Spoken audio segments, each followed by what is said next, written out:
नमस्कार, मैं जनमित्र शिवम गौतम। बड़ी खबर आ रही है मुंबई से, जहां पर आज अदालत में रिया चक्रवर्ती को पेश किया गया था। एनसीबी के द्वारा वर्चुअल हियरिंग हुई थी और उसके तहत एनसीबी यानी कि नारकोटिक्स कंट्रोल ब्यूरो ने रिया चक्रवर्ती को न्यायिक हिरासत में यानी जेल भेजने की मांग की थी, जिसको जज ने स्वीकार कर लिया और लंबी चली सुनवाई के बाद में अब रिया चक्रवर्ती को जेल भेज दिया गया है। आज तो हालांकि वो एनसीबी की ही एक सेल में रहेगी, लेकिन अब उसे 14 दिन तक न्यायिक हिरासत में रहना पड़ेगा। ये बहुत बड़ा झटका है महाराष्ट्र सरकार के लिए, रिया चक्रवर्ती के लिए, उद्धव ठाकरे के लिए, बेबी पेंगुइन के लिए और संजय राउत जैसे लोगों के लिए। झटका ये सतीश मानसिंदे जैसे बड़े वकीलों के लिए भी है, जो कानून को अपने ठेंगे पर रखने की बात कर रहे थे और तमाम तरीके की उलझुल बातें करने लगे थे जब से रिया चक्रवर्ती से एनसीबी की पूछताछ हुई थी और रिया चक्रवर्ती के ऊपर गिरफ्तारी का और बाद में उसके जेल जाने का जब नंबर आया तो सतीश मानसिंदे की भाषा एकदम से बदल गई और उन्होंने सुशांत सिंह राजपूत को ड्रग एडिक्ट तक कह दिया, नशेड़ी कह दिया और यह तक कह दिया कि उनको मानसिक तौर पर बीमारियां थी जिसका वो 5 साल से इलाज करा रहे थे। तो ये सारी बातें होती रही, लेकिन उससे पहले सबसे बड़ी खबर यही थी कि गिरफ्तार होगी या नहीं होगी, और आज उस खबर को भी करीब 3:30 बजे गिरफ्तार किया गया रिया चक्रवर्ती को। बाद में इसकी जो घोषणा हुई वो 15 मिनट बाद हुई और उसके बाद में रिया चक्रवर्ती का मेडिकल कराया गया। मेडिकल के बाद में रिया को लेकर ये बात चल रही थी कि अब 7:30 बजे कोर्ट में रिया चक्रवर्ती को पेश किया जाएगा। उसके बाद में रिया चक्रवर्ती की जो रिमांड थी, रिमांड तो नहीं मांगी एनसीबी ने, लेकिन एनसीबी ने मांग की कि चूंकि अभी जांच चल रही है और रिया चक्रवर्ती सबूतों को हटा सकती है, मिटा सकती है, गवाहों को इन्फ्लुएंस कर सकती है, इसलिए इस मामले में रिया चक्रवर्ती को 14 दिन के लिए न्यायिक हिरासत में यानी जुडिशियल कस्टडी में भेज दिए जाने की जरूरत है, जिसको जज ने मान लिया। और अब यह तय हो गया कि रिया चक्रवर्ती का अगला 2 हफ्ता जेल में कटने वाले हैं।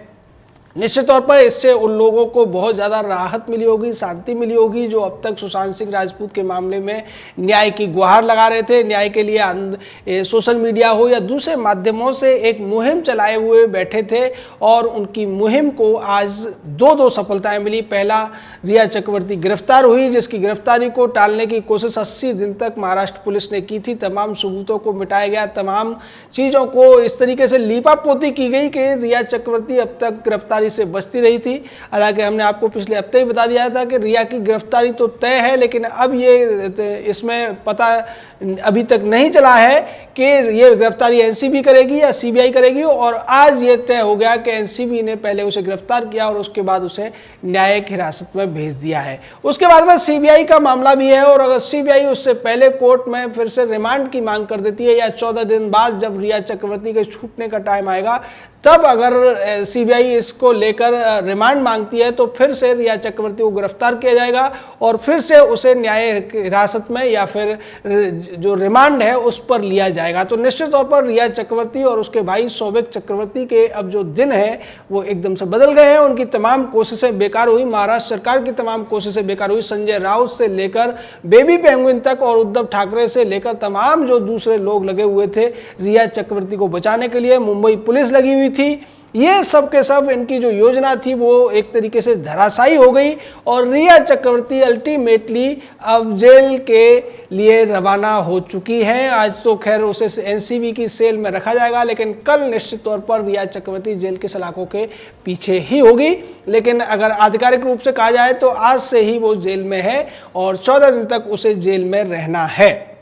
ये एक बड़ी बात है उन लोगों के लिए भी जो ये सोचते हैं कि राजनीतिक रसूख वाले लोगों के साथ संबंध बना लेने से, राजनीति का फायदा उठा लेने से या सत्ताधारी पार्टी के आपके साथ होने से आपके खिलाफ कानून का कोई भी अस्त्र काम नहीं आएगा। और अगर आएगा तो फिर आप एक बड़ा महंगा वकील खरीद लें, उसके बाद में आप आराम से बच जाएंगे। या फिर आज तक और एनडीटीवी जैसे बिकाऊ चैनलों को खरीदकर उनके बिकाऊ पत्रकारों के माध्यम से आप अगर इंटरव्यू दे देते हैं और उस इंटरव्यू में अपनी सफाई देते हैं तो शायद आप बच जाएंगे। ऐसा कुछ रिया चक्रवर्ती और उसका भाई सौविक चक्रवर्ती सोच रहे थे, लेकिन अब उन लोगों को जेल में अपनी रातें बितानी पड़ेंगी। निश्चित तौर पर यह बहुत बड़ा एक फैसला आज आया है और जिस तरीके से एनसीबी का पूरा यह मामला है, इसमें कई धाराएं रिया चक्रवर्ती के खिलाफ लगी हुई हैं और उनमें 1 साल से लेकर 20 साल तक की सजा रिया चक्रवर्ती को हो सकती है। रिया चक्रवर्ती पर यह साबित हो चुका है कि उसने ड्रग्स का कई बार खरीद की और उसके बाद उन ड्रग्स को सुशांत सिंह राजपूत को देने का काम किया।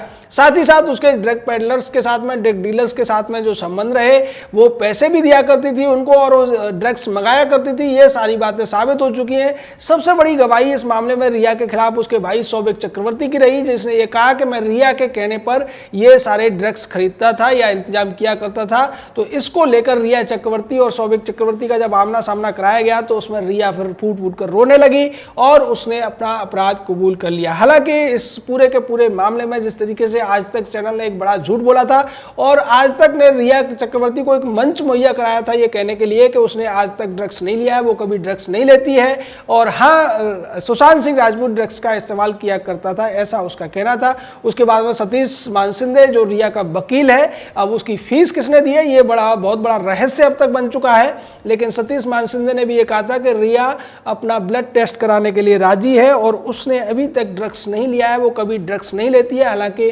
जब एनसीबी की जांच पहले ही दिन हुई थी तब भी रिया चक्रवर्ती ने स्वीकार कर लिया था कि वो सिगरेट पीती है और शराब भी पीती है लेकिन ड्रग्स नहीं लेती है।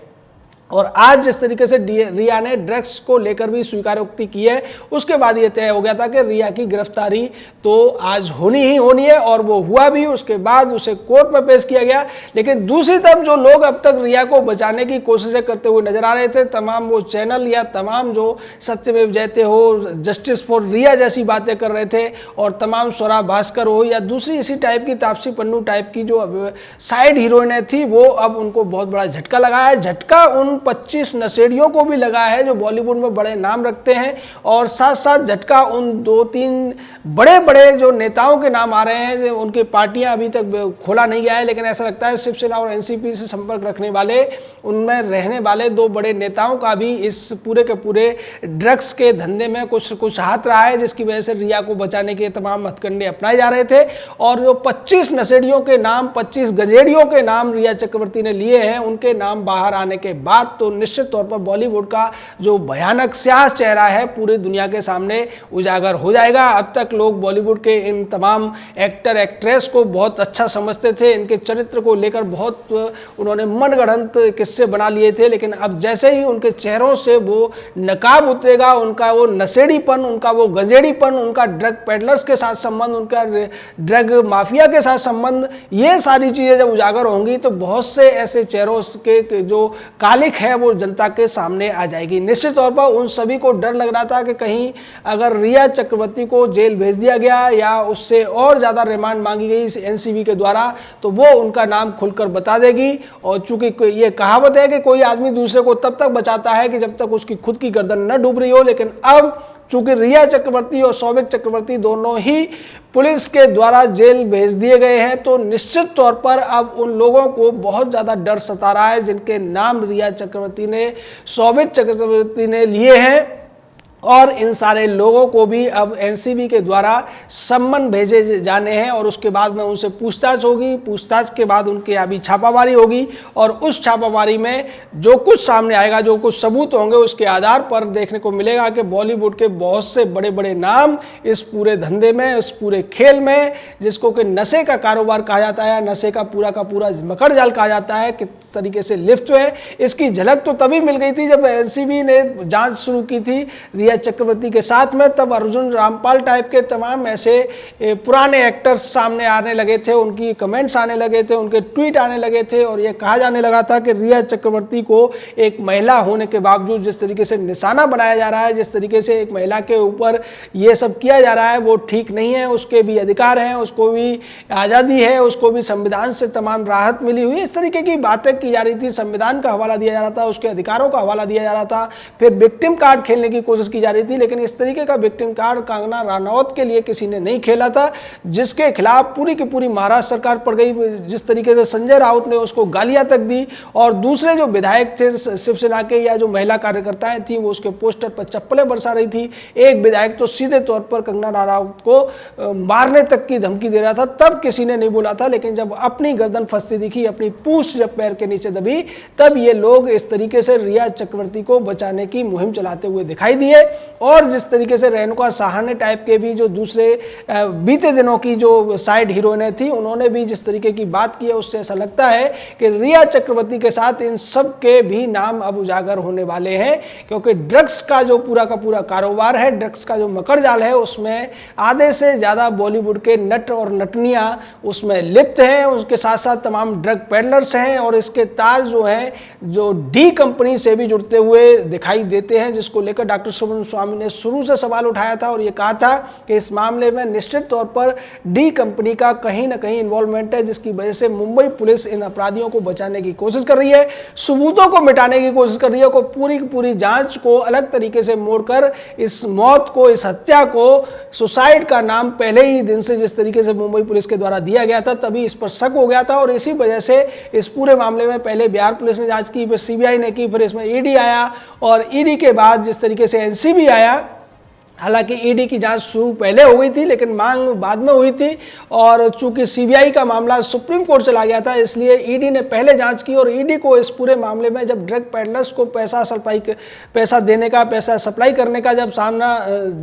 तथ्य सामने आए, तो फिर ईडी ने इस पूरे मामले की सिफारिश एनसीबी को लेटर लिखा और एनसीबी ने जब जांच शुरू की तो निश्चित तौर पर इसमें अब तक 10 गिरफ्तारियां हो चुकी हैं, कई लोग जेल जा चुके हैं और अब उस कड़ी में रिया चक्रवर्ती को भी जेल जाने का एक बेहतर और सुनहरा मौका मिला है। जय हिंद,